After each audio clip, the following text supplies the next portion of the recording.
சட்டமன்ற தேர்தலில் அதிமுக சார்பில் போட்டியிடும் 2ஆம் கட்ட வேட்பாளர்கள் பட்டியல் வெளியானது.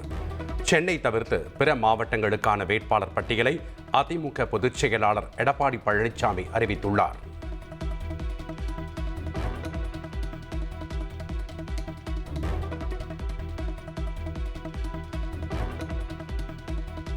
ஏற்கனவே 23 தொகுதிகளுக்கான வேட்பாளர் பட்டியல் வெளியிடப்பட்ட நிலையில் தற்போது 127 தொகுதிகளுக்கான வேட்பாளர் பட்டியல் வெளியிடப்பட்டுள்ளது. இதன் மூலம் மொத்தம் 150 தொகுதிகளுக்கு வேட்பாளர்களை அதிமுக அறிவித்துள்ளது.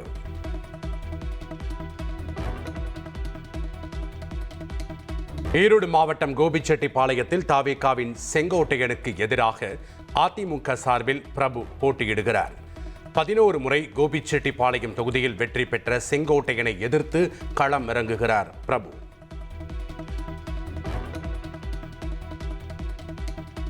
அதிமுக 2ஆம் கட்ட வேட்பாளர் பட்டியலில் 14 முன்னாள் அமைச்சர்களுக்கு வாய்ப்பு அளிக்கப்பட்டுள்ளது. அதன்படி BV ரமணா, தாமோதரன், பொள்ளாச்சி ஜெயராமன், உடுமலை ராதாகிருஷ்ணன், MC சம்பத், தளவாய் சுந்தரம் உள்ளிட்டோருக்கு வாய்ப்பு வழங்கப்பட்டுள்ளது.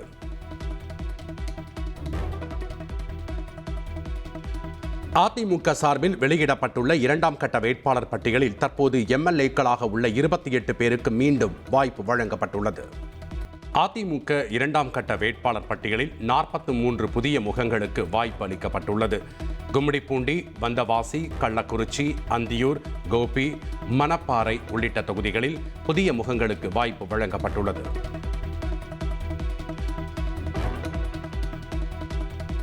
அதிமுக 2ஆம் கட்ட வேட்பாளர் பட்டியலில் அமைச்சர்களின் தொகுதிகளில் போட்டியிடும் 12 வேட்பாளர்கள் அறிவிக்கப்பட்டுள்ளனர்.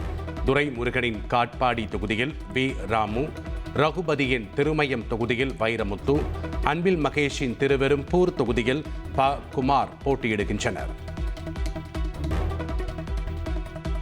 பெரம்பூரில் தாவேகா தலைவர் விஜய் தேர்தல் பிரச்சாரத்திற்கு காவல்துறை அனுமதி மறுத்துள்ளது. மாற்று இடம் கேட்டு விண்ணப்பிக்க காவல்துறை அறிவுறுத்தியுள்ளது. சட்டமன்ற தேர்தல் நடைபெறும் ஏப்ரல் 23ஆம் தேதி மற்றும் ரிசல்ட் நாளான மே 4ஆம் தேதிகளில் மதுக்கடைகளை மூட தேர்தல் ஆணையம் உத்தரவிட்டுள்ளது. வாக்குப்பதிவு முடியும் நேரத்திலிருந்து 48 மணி நேரத்திற்கு முன்பாகவும் வாக்கு எண்ணிக்கை நாளன்று மதுபான கடைகளை மூட வேண்டும் என உத்தரவில் குறிப்பிடப்பட்டுள்ளது. சட்டமன்ற தேர்தலை ஒட்டி சென்னையில் 16 தொகுதிகளுக்கான மின்னணு வாக்குப்பதிவு இயந்திரங்கள் அனுப்பும் பணி தொடங்கியுள்ளது. சைதாப்பேட்டை, தியாகராய நகர் உள்ளிட்ட 8 தொகுதிகளுக்கு EVM இயந்திரம் அனுப்பி வைக்கப்பட்டதாக தேர்தல் அலுவலர் குமரகுருபரன் தெரிவித்துள்ளார்.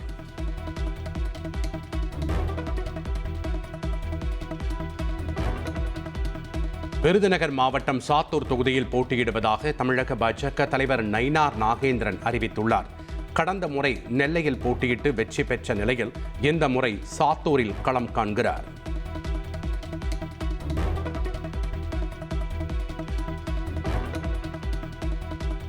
அதிமுக கூட்டணியில் உள்ள தமிழ் மாநில காங்கிரஸ் கட்சி சட்டமன்ற தேர்தலில் போட்டியிடும் வேட்பாளர்களின் பட்டியலை வெளியிட்டுள்ளது. அமைச்சர் தொகுதிகளான ஒட்டன்சத்திரத்தில் விடியல் சேகரும், ராணிப்பேட்டையில் கார்த்திகேயனும், ஈரோடு மேற்கு தொகுதியில் யுவராஜாவும் போட்டியிடுகின்றனர்.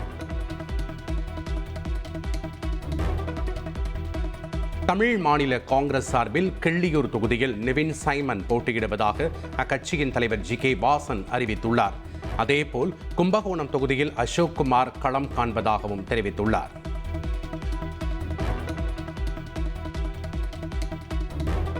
அதிமுக கூட்டணியில் உள்ள பாரிவேந்தரின் இந்திய ஜனநாயக கட்சியின் வேட்பாளர்கள் அறிவிக்கப்பட்டுள்ளனர். பல்லாவரம் தொகுதியில் வெங்கடேசனும், குன்னம் தொகுதியில் சரண்யாவும் இரட்டை இலை சின்னத்தில் போட்டியிடுகின்றனர். அமமுக வேட்பாளர்கள் பட்டியல் நாளை காலை 11 மணிக்கு வெளியிடப்படும் என கட்சியின் பொதுச் செயலாளர் TTV தினகரன் தெரிவித்துள்ளார். அதிமுக கூட்டணியில் 11 தொகுதிகளில் அமமுக போட்டியிடும் நிலையில் வேட்பாளர்கள் அறிவிக்கப்படுகின்றனர். தமிழக வேட்பாளர்களை தேர்வு செய்வது குறித்து டெல்லியில் நாளை காங்கிரஸ் மத்திய தேர்தல் குழு கூட்டம் நடைபெறுகிறது. கூட்டத்திற்கு பின் தமிழக காங்கிரஸ் வேட்பாளர்கள் இறுதி செய்யப்படுவார்கள் என எதிர்பார்க்கப்படுகிறது. காங்கிரஸ் போட்டியிடும் 23 தொகுதிகள் அடையாளம் காணப்பட்டுள்ளதாக மாநில தலைவர் செல்வ பெருந்தகை தெரிவித்துள்ளார். 16 தொகுதிகளை காங்கிரஸ் மீண்டும் பெற்றுள்ளதாகவும் தென்காசி விருத்தாச்சலத்தை விட்டுக் கொடுத்துள்ளதாகவும் அவர் கூறியுள்ளார்.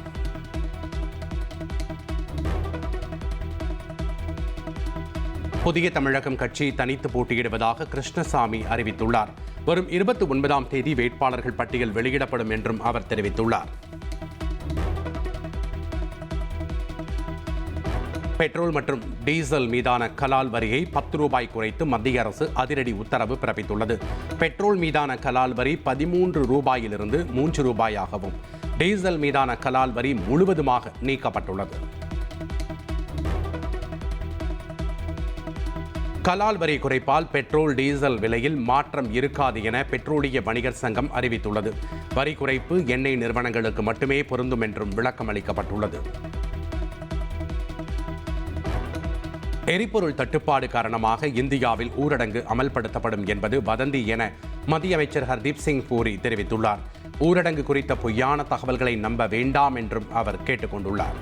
ஈரானின் ஹார்முஸ் ஜலசந்தியில் 23 நாட்கள் சிக்கியிருந்த இந்திய கப்பலான Jag Vasant 47,600 metric ton LPG எரிவாயுவுடன் குஜராத்தின் வடினார் துறைமுகத்தை வந்தடைந்தது. ஐக்கிய அரபு அமீரகத்தில் இருந்து வந்த கப்பலுக்கு ஈரான் அனுமதி அளித்ததை தொடர்ந்து இந்தியா திரும்பியுள்ளது. ஏற்கனவே 2 கப்பல்கள் வந்தடைந்த நிலையில் 3வது கப்பல் வந்தடைந்ததால் எரிவாயு தேவை அதிகரிக்கும் என்று தகவல் வெளியாகியுள்ளது. மாநிலங்களுக்கான வணிக பயன்பாட்டு எல்பிஜி சிலிண்டர் ஒதுக்கீட்டை மத்திய அரசு 50%இலிருந்து 70% உயர்த்தி அதிரடி உத்தரவை பிறப்பித்துள்ளது. ஈரான் போர் காரணமாக வணிக சிலிண்டர் விநியோகம் கடுமையாக பாதிக்கப்பட்ட நிலையில் மாநிலங்களின் கோரிக்கையை ஏற்று சிலிண்டர் ஒதுக்கீடு கடந்த வாரம் 50% உயர்த்தியது. இதுகுறித்து மத்திய பெட்ரோலியத்துறை செயலாளர் நீரஜ் மிட்டல் மாநிலங்களுக்கு எழுதியுள்ள கடிதத்தில் எரிபொருள் தேவையை கருத்தில் கொண்டு மேலும் 20% அதிகரிக்கப்பட்டு மொத்தம் 70% உயர்ந்துள்ளது. இதில் ஜவுளி, எஃகு, ஆட்டோமொபைல், சாயம், ரசாயனம் மற்றும் பிளாஸ்டிக் தொழிலாளர்களுக்கு முன்னுரிமை அளிக்கப்படும் என்று தெரிவித்துள்ளார். இயற்கை எரிவாயு பயன்படுத்தவே முடியாத இடங்களுக்கு மட்டுமே எல்பிஜியை பயன்படுத்த வேண்டும் என அறிவுறுத்தியுள்ள மத்திய அரசு, ஒருவேளை இயற்கை எரிவாயு பயன்படுத்தும் இடத்திலும் எல்பிஜியை பயன்படுத்தினால் சிலிண்டர் வழங்குவது ரத்து செய்யப்படும் என எச்சரித்துள்ளது. ஸ்ரீவில்லிபுத்தூரில் வணிக சிலிண்டர் தட்டுப்பாட்டால் பால்கோவா உற்பத்தி முடங்கும் அபாயம் ஏற்பட்டுள்ளது. சிலிண்டர் தட்டுப்பாட்டால் ஹோட்டல்கள் மூடப்பட்டதால் வாழை இலையின் விலையும் கடுமையாக வீழ்ச்சி அடைந்துள்ளது. சென்னையில் ஆபரண தங்கம் விலை சவரனுக்கு ரூபாய் 640 உயர்ந்துள்ளது. 1 கிராம் தங்கம் 13,430 ரூபாய்க்கும், 1 சவரன் 1,07,440 ரூபாய்க்கும் விற்பனை செய்யப்படுகிறது.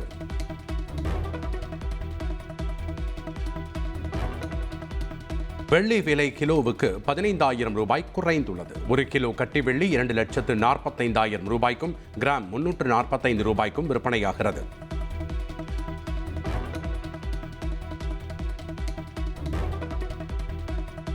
சென்னையில் தனியார் நிறுவனத்தில் பணிபுரிந்த தன்னிடம் உரிமையாளர் பாலியல் சீண்டலில் ஈடுபட்டதாக இளம்பெண் புகார் அளித்துள்ளார். சென்னை புரசைவாக்கத்தில் உள்ள தனியார் நிறுவனத்தின் உரிமையாளர் செந்தில்குமார் 19 வயது பெண் ஊழியரிடம் கடந்த 24ஆம் தேதி அநாகரீகமாக நடந்து கொண்டதாக கூறப்படுகிறது.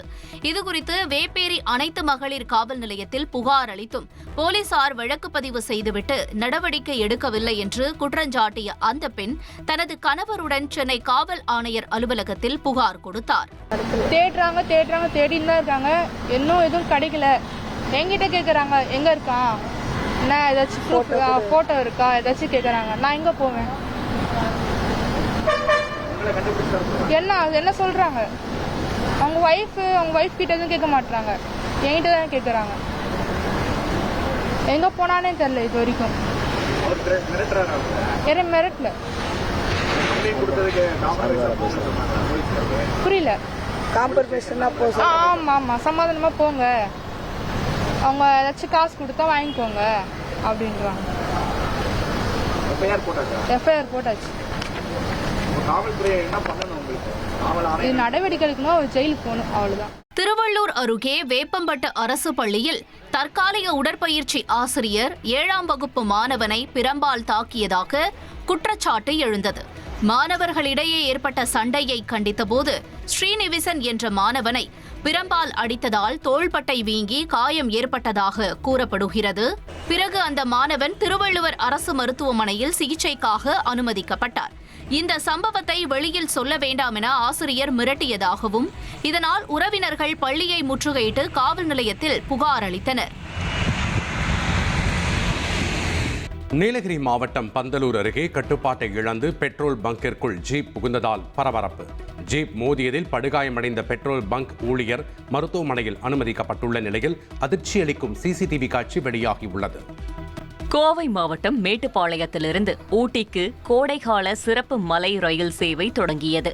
ஜூலை 5ஆம் தேதி வரை வாரந்தோறும் வெள்ளி மற்றும் ஞாயிற்றுக்கிழமைகளில் காலை 9:10 மணிக்கு இந்த ரயில் இயக்கப்படும். யுனெஸ்கோ அங்கீகாரம் பெற்ற இந்த பாரம்பரிய ரயிலில் பயணம் செய்து இயற்கை எழில் கொஞ்சும் காட்சிகளை பார்த்து ரசிப்பதற்காக ஏராளமான சுற்றுலா பயணிகள் ஆர்வத்துடன் பயணம் செய்தனர்.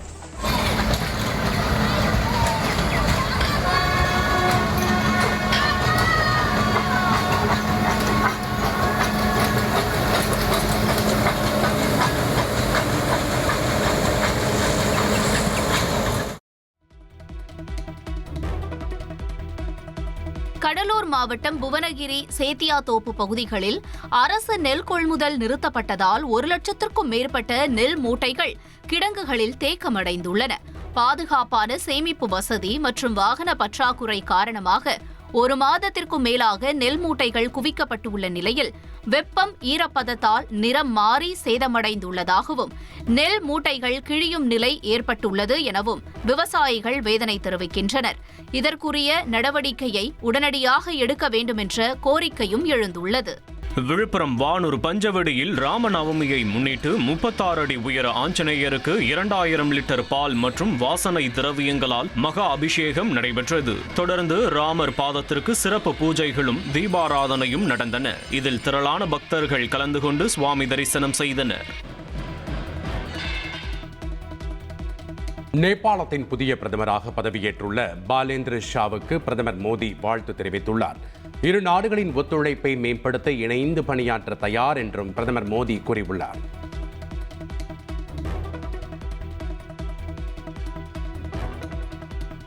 காங்கிரஸ் மூத்த தலைவர் சோனியா காந்தியின் உடல்நிலையில் முன்னேற்றம் ஏற்பட்டுள்ளதாக மருத்துவமனை நிர்வாகம் தெரிவித்துள்ளது.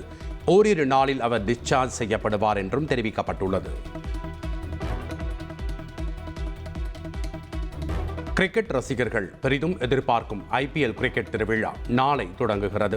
பெங்களூருவில் நடைபெறும் முதல் போட்டியில் நடப்பு சாம்பியன் RCBயை எதிர்கொள்கிறது சன்ரைசர்ஸ் ஹைதராபாத் அணி. ரன்வீர் சிங் நடிப்பில் வெளியான துரந்தர் தி ரிவெஞ்ச் திரைப்படம் 1088 கோடி ரூபாய் வசூலித்துள்ளதாக தயாரிப்பு நிறுவனம் அதிகாரப்பூர்வமாக அறிவித்துள்ளது. இந்திய திரைப்படங்களில் அதிவேகமாக 1000 கோடி வசூலித்து துரந்தர் தி ரிவெஞ்ச் வரலாறு படைத்துள்ளதாக படக்குழு கூறியுள்ளது.